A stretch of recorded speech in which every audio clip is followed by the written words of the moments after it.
Welcome. This is the video debrief for the defense of Jisr al-Doreaa in Dream 6. I am Joseph Landis.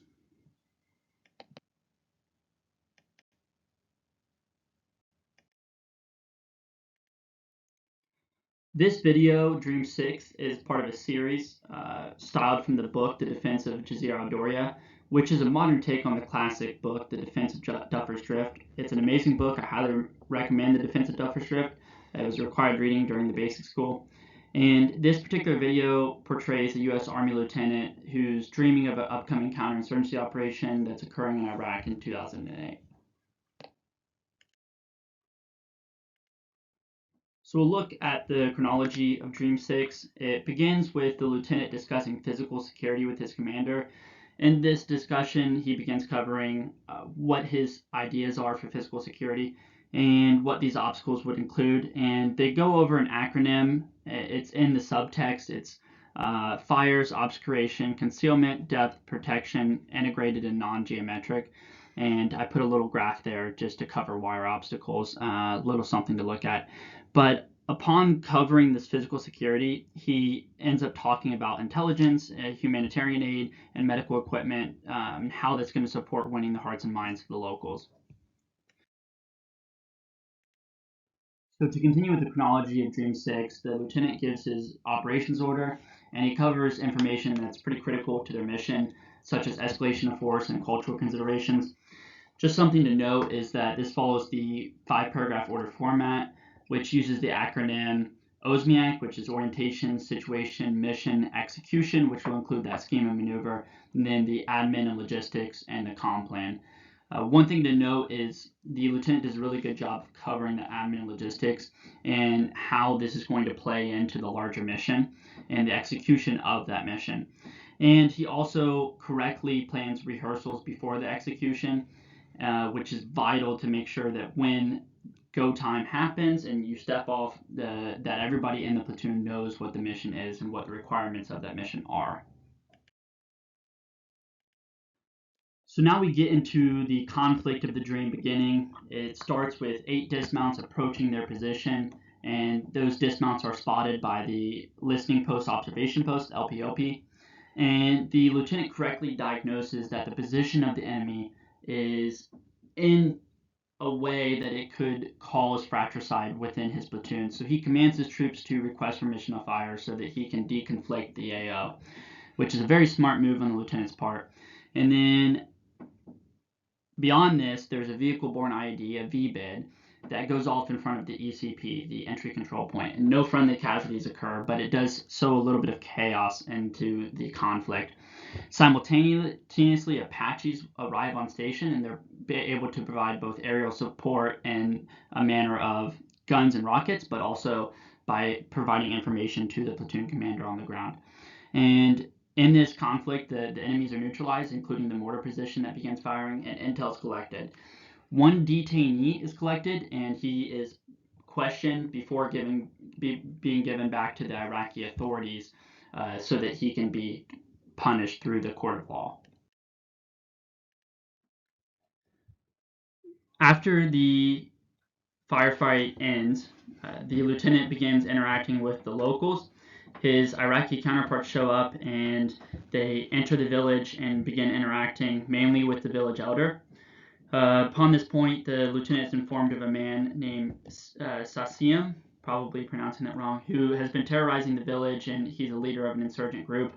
The Toyota trucks that they brought over were from Syria, licensed over in Syria. And with the help of the lieutenant's platoon, the Iraqi military leader plans and executes a raid on the home of Qasim, and they discover a cache of weapons and IED making materials. The Americans worked with the locals in the village to train volunteers to act as police, 3 to be exact, and also a town doctor to train with the medics.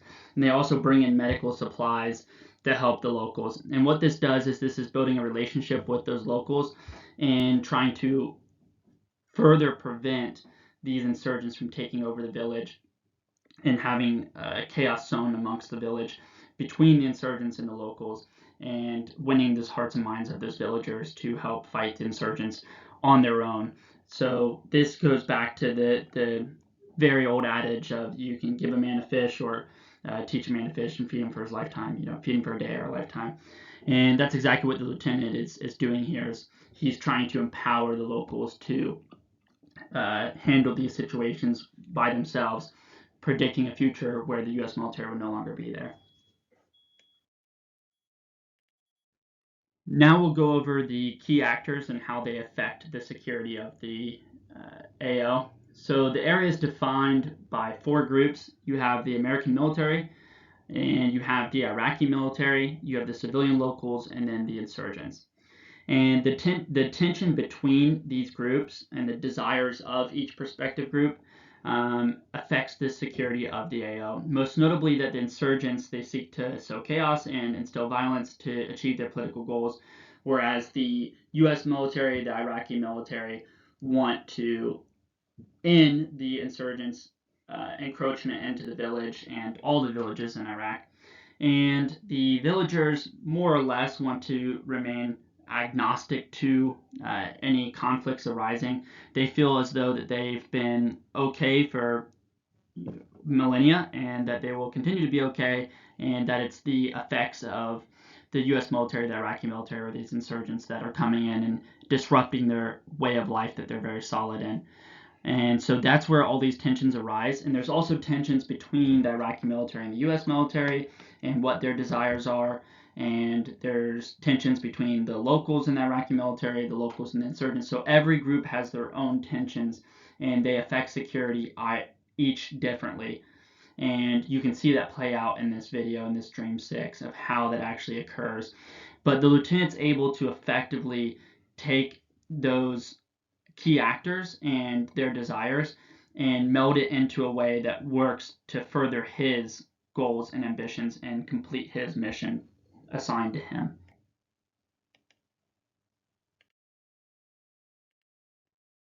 Now we're going to look at that raft analysis. And I know it's not an actual raft, but I thought it was a little bit funny to put a picture of a raft there. So the relationships, there are relationships present between the U.S. military, the Iraqi military, the locals, and insurgents, like those 4 groups I just mentioned, the actors. And those relationships are all different, and they have their hesitations, and they have their pros and cons with every single one of those relationships. And then the actors, so all of those actors that I just listed previously. And one thing to note is that the village elder has a very vast authority amongst the village, and that's why the lieutenant seeks him out to try to enact change. Next, you look at the function. The village functions in a way of any standard tribal culture, where you have a tribal leader and you have the standard structure of subsidiarity amongst the tribe. Then the insurgents work more similarly to a dictatorship or maybe even a cult. And the 2 militaries, the Iraqi and the U.S., they function in the manner of a standard armed forces with chain of command and succession of command and all of those things. And the tensions lie between every actor involved, and those tensions are different, which I've mentioned before. The one that the lieutenant focuses on is the adverse tensions between the U.S. and the village, and he's trying to heal that. That's his mission, is to win the hearts and minds of the villagers. And he's able to effect this change through giving the villagers tools to help themselves, and that's in the way of the doctors and the police, and giving them the supplies that they need.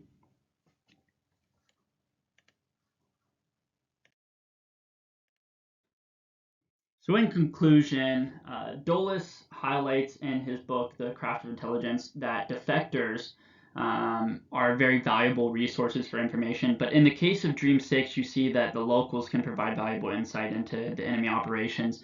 And you see this in being able to find Qasim and his location and his home and be able to destroy his cache and his IED making materials and really dismantle the insurgency that he had brought to this village and to the AO. So we can see the locals kind of acting in the respect of a defector, whereas the power structure and authority might lie in the favor of the insurgents, but the defectors, being the locals or maybe even the Iraqi military, are able to fight against their own people and use better judgment in doing so. And then we look at another one of the readings, and it delves into information sources And you can see this play out very clearly in Dream 6 because the aviation is a super valuable asset in the firefight. It's able to provide bird's eye view of what's going on the ground, and the scouts and the LPOP are able to provide an early warning detection system and relay that information through the communications plan back to the COC. And then you have the civil affairs mission, which is conducted by the lieutenant and his team, where they go and approach the village elder and are able to uh, complete the mission through such.